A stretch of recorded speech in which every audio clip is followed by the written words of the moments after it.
Assalamualaikum warahmatullahi wabarakatuh. Perkenalkan, nama saya Putri Natasha dari Prodi Manajemen. Saat ini saya akan mempresentasikan hasil kerja saya, yaitu yang berjudul Metode-metode problem solving atau penyelesaian masalah. Baik, langsung saja saya jelaskan dari pengertian problem solving itu sendiri.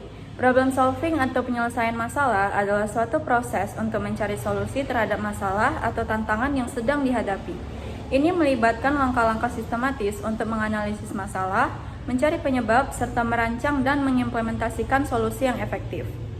Lalu, dalam mencari penyelesaian masalah atau problem solving ini diperlukan metode-metode di dalamnya. Lalu kita masuk pada metode yang pertama, terdapat brainstorming. Brainstorming adalah teknik pencarian solusi yang melibatkan pengumpulan ide sebanyak mungkin dalam waktu yang terbatas tanpa adanya penilaian terhadap ide tersebut pada awalnya. Adapun manfaat dari metode brainstorming ini yaitu yang pertama, menyebabkan ide-ide kreatif muncul dan menggunakan banyak perspektif dalam mencari solusi. Langkah-langkah yang bisa dilakukan dalam mencari metode brainstorming yaitu yang pertama, menentukan masalah.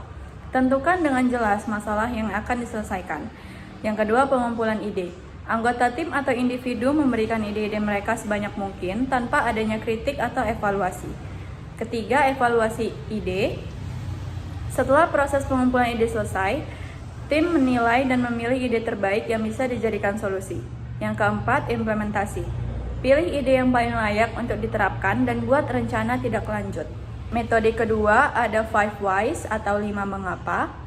Teknik ini bertujuan untuk menggali akar penyebab dari sebuah masalah dengan bertanya mengapa secara berulang, biasanya 5 kali untuk menemukan penyebab yang mendalam.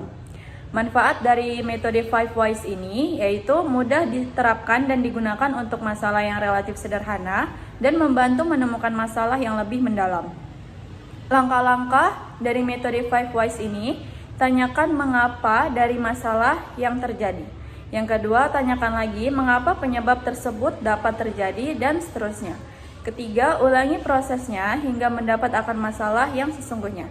Setelah menemukan akar masalah, temukanlah solusi yang tepat. Yang ketiga, ada metode fishbone diagram atau diagram Ishikawa. Diagram Ishikawa atau dikenal juga dengan nama fishbone diagram adalah alat yang digunakan untuk menggambarkan hubungan sebab akibat yang mempengaruhi sebuah masalah. Manfaat dari diagram Ishikawa ini yaitu yang pertama, memetakan faktor-faktor yang mempengaruhi masalah secara visual dan memudahkan identifikasi yang perlu diperbaiki. Langkah-langkah dalam membuat fishbone diagram yaitu yang pertama, gambar kerangka. Gambarkan sebuah garis horizontal yang melambangkan masalah di ujung kanan atau ikan dan berbagai faktor penyebab di tulang di sisi kiri. Yang kedua, identifikasi kategori penyebab. Tentukan kategori yang relevan untuk masalah tersebut, misalnya metode, manusia, mesin, material, dan lingkungan. Yang ketiga, identifikasi penyebab spesifik.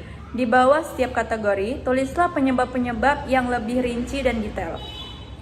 Lalu yang terakhir, analisis penyebab utama. Lihat nama penyebab yang paling mungkin berkontribusi pada masalah dan tentukan solusinya. Metode keempat ada SWOT analisis.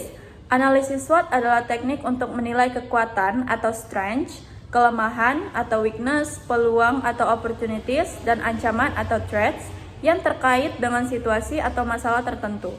Manfaat dari SWOT analisis ini yaitu yang pertama, memberikan gambaran menyeluruh tentang situasi masalah dan membantu merumuskan strategi berdasarkan analisis internal dan eksternal.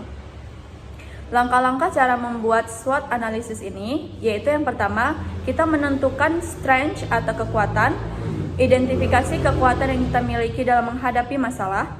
Lalu yang kedua ada weakness, kita harus menentukan kelemahan atau keterbatasan yang ada. Lalu yang ketiga opportunities, cari peluang yang bisa dimanfaatkan untuk memecahkan masalah. Yang keempat ada threats, identifikasi ancaman atau tantangan yang mungkin muncul. Dan yang terakhir, analisis hasil, evaluasi informasi yang ditemukan, dan tentukan langkah terbaik untuk menyelesaikan masalah yang ada. Yang kelima, ada metode mind mapping. Mind mapping adalah teknik visual yang digunakan untuk menggambarkan hubungan antara ide dan informasi terkait yang membantu dalam perencanaan dan pemecahan masalah. Manfaat dari metode mind mapping ini yaitu yang pertama, membantu mengorganisir ide dengan cara yang terstruktur dan mempermudah pemahaman dan komunikasi ide. Langkah-langkah dalam membuat mind mapping, yaitu yang pertama, mulai dengan masalah utama. Letakkan masalah utama di tengah-tengah diagram. Lalu yang kedua, cabangkan ide utama dengan cara menggambarkan cabang-cabang untuk aspek atau solusi utama dari masalah. Yang ketiga, tambahkan sub-ide. Tambahkan sub-cabang yang lebih mendetail untuk setiap cabang yang ada. Lalu yang keempat, kembangkan solusi. Lihat hubungan antara berbagai ide dan temukan solusi yang berdasarkan pemetaan tersebut.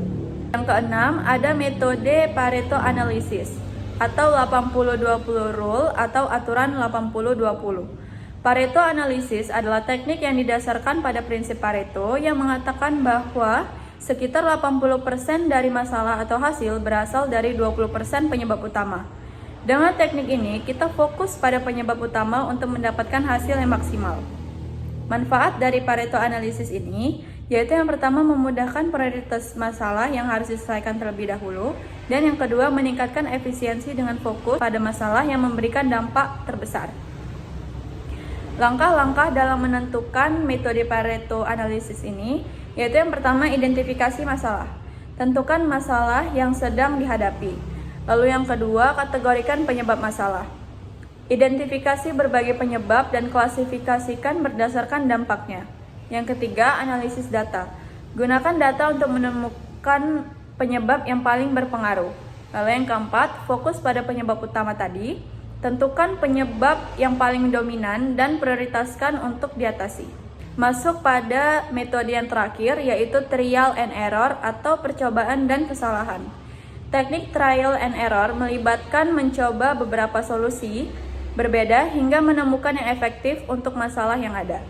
Manfaat dari metode trial and error ini, yaitu yang pertama, sering kali efektif dalam situasi di mana tidak ada solusi pasti atau data yang cukup, dan memberikan pengalaman langsung yang dapat membantu menemukan solusi yang lebih baik di masa depan. Langkah-langkah dalam metode trial and error, yaitu yang pertama, tentukan solusi yang mungkin. Pilih solusi yang berbeda dan coba untuk melihat apakah masalah dapat diselesaikan. Yang kedua, uji solusi. Implementasikan solusi sementara dan lihat hasilnya. Yang ketiga, evaluasi. Jika solusi pertama tidak berhasil, coba solusi lainnya. Dan yang terakhir, ulangi hingga menemukan solusi yang berhasil. Sekian dari presentasi yang saya jelaskan mengenai metode-metode problem solving. Jika masih ada kesalahan, saya mohon maaf. Wabillahi taufiq wal hidayah. Wassalamualaikum warahmatullahi wabarakatuh.